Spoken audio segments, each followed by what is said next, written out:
I was not impressed. That is not professional auto racing. It's a joke. They need to fix it. If NASCAR brought all the drivers into a meeting room and had you come up and say something, what kind of advice would you give them? Stop running through people every day and every race. I mean, you got racing a guy for a championship. You don't just clean him out. 50 laps, 60 laps to go in the race. A guy runs you down and passes you, and then you run into him once, and then the next corner you spin him out.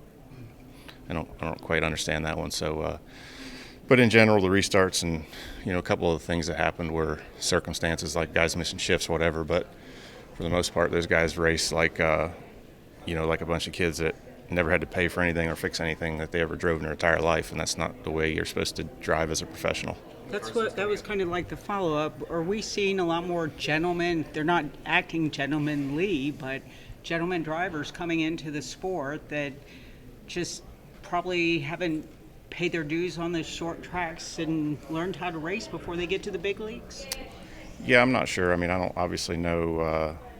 Everybody's situations are different. The way people come through racing and make their way to NASCAR is different for everyone. So it gets pretty old watching that every single weekend.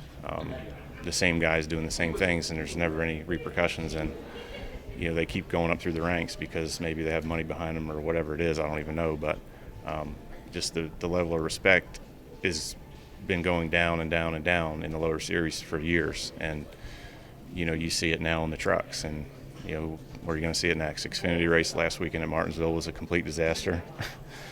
So I don't know.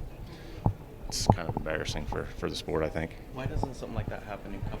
Because we were just talking about Xfinity last week and the truck last night. Is it just because Cup drivers have that understanding?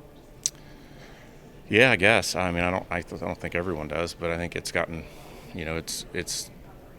I'd say it's still rougher than it was 10 years ago, 15 years ago, but I think these cars are different for sure. And I think as you run 38 races with the same guys every week, you understand that doing those kind of things are not beneficial in the long run, and they end up hurting you in the long run. So you kind of stop doing them and figure it out.